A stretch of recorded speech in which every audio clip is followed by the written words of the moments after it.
이 영화를 리뷰해야 할지 말아야 할지 참 많이 고민했습니다. 원래는 리뷰를 안 하려고 했습니다. 개인적으로 아쉬움도 아쉬움이지만 차마 쳐다보기 싫은 감정이 들었다는 것이 더 큰 이유일 겁니다. 물론 저는 이 영화로 칼럼도 쓰고 팟캐스트 매볼쇼에서도 잠깐 언급하고 지나갔지만 딱 거기에서 잊으려고 했습니다.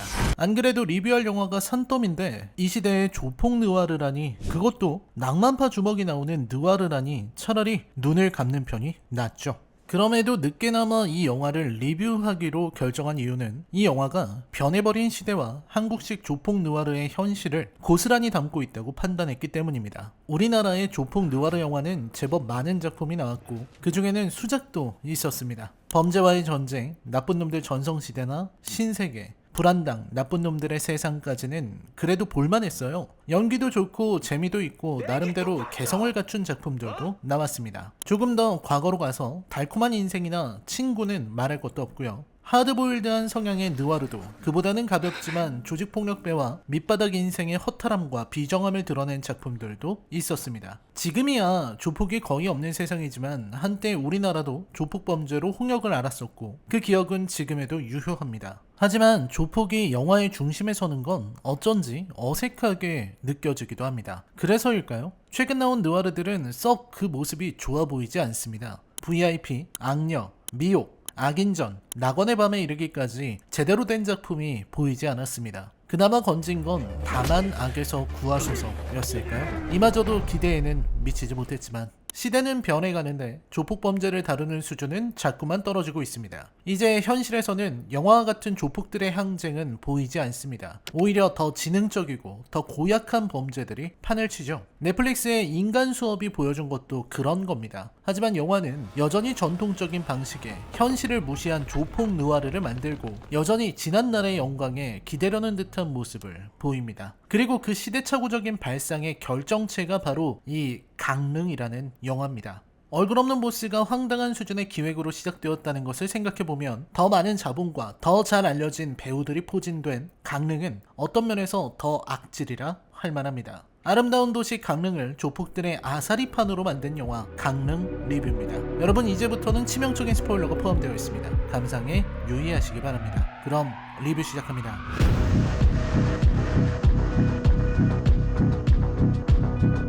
정말 이게 뭔가 싶습니다. 평창올림픽은 그래도 이 영화의 배경이 2017년이니까 그렇다고 치고 남북회담 드립은 갑자기 뭔 말도 안 되는 소리며 조폭이 관동별곡 이야기하다가 사시미 들고 상대를 담가 죽인다는 식의 스토리 전개에는 어안이 벙벙해집니다. 우선 이야기를 가만히 살펴보죠. 영화는 군산 앞바다에서 시작합니다. 배가 한 대 들어와요. 중국 배인 것으로 보입니다. 그리고 그 안에는 사람의 시체가 있고 그 시체를 먹고 여기까지 온 장혁, 아니 이민석이 있습니다. 이 장면은 이민석이라는 인물이 필요하면 사람의 시체를 먹을 수 있을 정도로 잔혹한 인물이라는 걸 드러내는 장면입니다. 그리고 장면은 바뀌어 강릉의 모습이 나오죠. 브레이크가 밟히는 것도 여기부터입니다. 자, 주인공 유호성, 길석이 등장합니다. 우선 길석은 강릉 바다 앞에서 대단히 멋진 포즈를 보이고 부하들과 즐거운 한때를 보냅니다. 결혼하는 부하를 축하하기 위해서 녀석을 포크레인에 거꾸로 매달아 놓고 다 함께 즐기는 그런 소소한 행복을 만끽하는 거죠.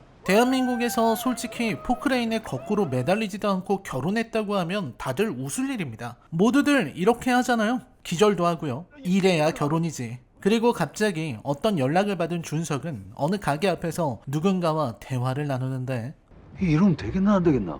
이러면 안 되지. 내 잘 알지. 내 이건 네 봐서 넘어가는데. 알았다고. 경찰은 가서 민생이나 좀 챙기라고. 그러니까 강릉은 경찰과 조폭이 공생관계인 겁니다. 서울에서 온 친구들이 강릉의 한 룸사롱에서 마약을 했는데 이게 경찰에 신고되기 전에 조팀장이라 불리는 조방현이 직접 이 지역의 우두머리인 길석을 불러서 조폭들 세계의 일은 조폭들이 처리하도록 배려해준 겁니다. 이 뭔 개소리야! 와, 세상에, 이게 어디서부터 문제인 걸까요? 이 문제의 원인을 마리오 푸조의 대부에서 찾아야 할까요? 아니면 서부 영화 시대에서 찾아야 할까요? 저는 둘 다 아닌 것 같습니다. 저는 오히려 이게 무협지의 영향인 것 같아요. 제가 굳이 무협소설을 무협지라고 격하해서 부르는 이유는 요즘 시대의 무협소설과 과거 대여점 시대의 무협지는 조금 다르기 때문입니다. 그러니까 이 영화는 무협지에서나 나오는 무림을 그리고 싶은 겁니다. 관과 무림은 불가침이고 필요하면 서로 협력하는 관계라는 무협지의 불문율처럼 여기에서는 경찰이 조폭의 사정을 봐주고 조폭은 경찰을 존중해주는 관계입니다. 아니 이건 무슨 이상한 판타지인가요? 바로 여기에서부터 이야기가 잘 들어오지가 않습니다. 2017년에 대한민국이라고 써놓고 어디 보안관이 몇 달에 한 번 올까 말까한 서부시대 이야기를 펼치고 있으면 어떡하나요? 그리고 영화는 뻔한 구도를 선보입니다. 알고 보니 큰형님은 매일 허름한 옷을 입고 다니는 욕심 없는 사람이고 2인자인 최무상은 그런 형님을 잘 모시고 3인자인 길석에게 4인자인 충섭은 계속 들이대는 상황입니다. 아무튼 큰형님의 중재로 일은 잘 마무리됩니다. 강릉은 강릉의 방식이 있고 이 낭만적인 룰은 잘 돌아가고 있다는 설정이죠. 이 평화로운 무드는 서울에서 민석이 내려오면서 박살나게 됩니다. 민석은 대뜸 자신을 키워준 회장을 찾아가서 칼로 찔러 죽입니다. 그리고 700만원의 빚을 진 20대 청년에게 칼을 쥐어주고 대신 감옥에 가게 만들죠. 700만원으로 살인이라 700만원의 빚으로 살인을 한다. 아니 솔직히 7천만원이면 그래도 어떻게 납득은 해보겠습니다. 700만원은 너무한 거 아닙니까? 그냥 아무데서나 최저시급 받고 이래도 서너 달이면 갚을 수 있는 금액인데 그걸 갚으려고 살인 혐의를 뒤집어 쓴다고요? 아니 잠깐만, 아무리 이 영화가 막장이어도 그럴 리는 없겠죠? 대사를 들어봅시다. 어떤 놈은 하룻밤 술값으로 700을 쓰는데 또 어떤 놈은 700이 없어서 죽어. 전 살려고 하는 겁니다. 나도 네가 살았으면 좋겠다. 그러니까 지금 이민석은 700만원으로 순진한 애를 겁박하고 이 친구가 살인 혐의를 뒤집어 쓰게 만드는 거군요. 여전히 그냥 700만원을 갚는 길을 선택하면 되지 않을까 하는 생각이 들지만 이 영화는 이렇게 말합니다. 더는 생각하지 말라고요. 하지 말라면 하지 마! 그리고 경찰이 들이닥쳤을 때 이 친구가 가만히 앉아있다가 순순히 손목을 내미는 장면이 이어지죠. 저는 이 대목에서 기가 막혔습니다. 살인사건이 난 현장에서 아무런 생채기도 안 난 청년 하나가 흉기 들고 앉아있다고 해서 그냥 그 친구를 조사도 없이 범인으로 체포하고 감옥에 넣는다고요? 이 집은 CCTV도 없나요? 장혁은 뭐 발자국을 남기지 않는 이인수를 익힌 닌자라도 된답니까? 얘는 어디에도 지문을 안 남기고 흔적도 안 남기고 구름처럼 사라져요? 어쨌든 이민석은 회장의 지분을 얻게 되고 그 지분은 하필 강릉에 있는 길석의 리조트였습니다. 길석은 큰형님의 배려로 리조트를 받게 됩니다. 그리고 대놓고 복선이 막 쏟아집니다. 야, 리조트 네가 할래? 형님 저 괜히 분란 만들고 싶지 않아요. 이 대사는 그냥 대놓고 이제부터 리조트 때문에 분란이 일어난다는 걸 알려주는 대사입니다. 이렇게 친절할 수가? 하긴 그래도 이 대사는 길석의 입장상 할 수 있는 대사라는 점에서 정상 참작의 여지는 있습니다. 그렇다면 이 대사는 어떨까요? 또 혼자 계세요? 사람 하나 두시라니까요. 이 대사를 듣는 순간 우리는 마치 예언자가 된 것처럼 미래를 내다볼 수 있죠. 아, 큰형님은 저렇게 고추를 말리다가 돌아가시겠구나. 그리고 이야기는 점입가경으로 이어집니다. 이민석에게는 애인이 있는데 그게 이채영, 아니 남궁은선입니다. 그리고 민석은 강릉으로 와서 길석과 마주치고 둘은 술을 마시기 시작합니다. 처음에는 주거니 받거니 민석도 예의 바르게 술을 받는 모습을 보여줍니다. 그리고 둘의 사이는 흐트러지기 시작하죠. 야, 네 지금 때가 어느 때인데 가게에서 담배를 불만이야? 끌까? 돈 못 주는 아들은 갖다가 판다는 말도 있던데. 돈을 빌렸으면 갚아야지. 꼭 돈이 아니더라도 말이야. 근데 장혁은 대사를 왜 저렇게 치죠? 손을 완전히 떼라. 경영해서.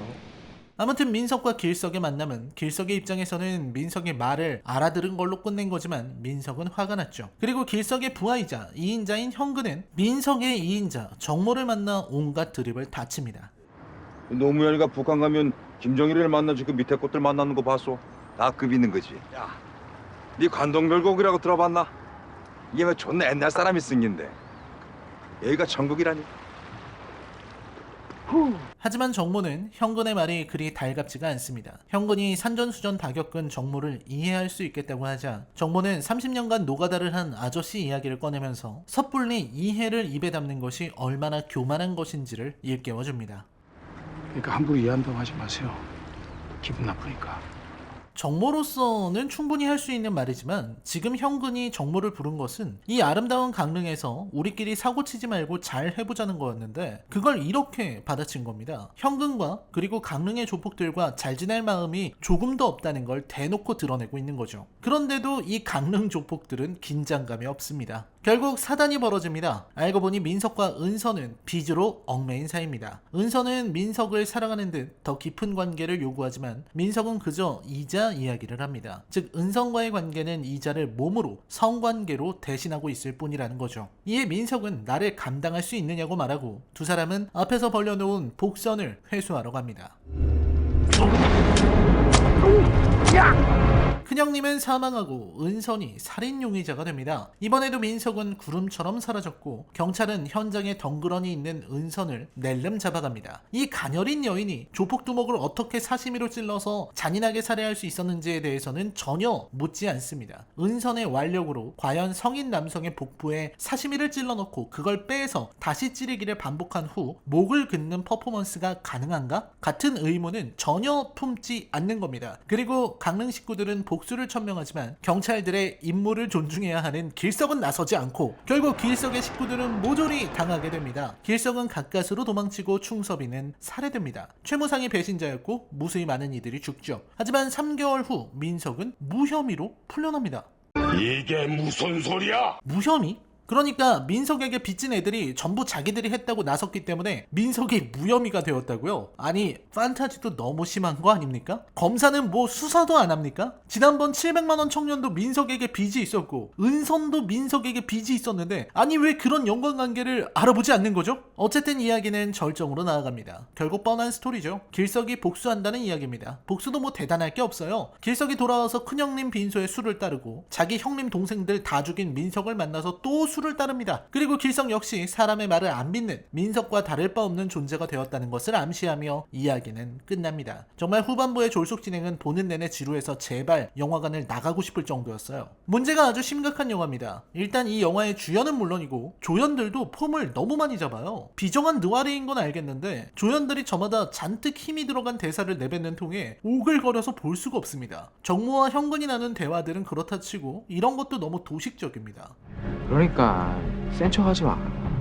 야, 내가 보기엔 너 지금 존나 귀여워. 혼자 센 척 다 하더니 존나 귀엽다 야.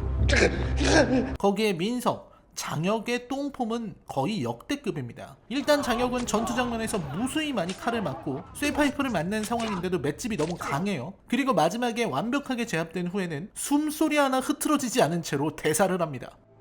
억울하나? 억울하긴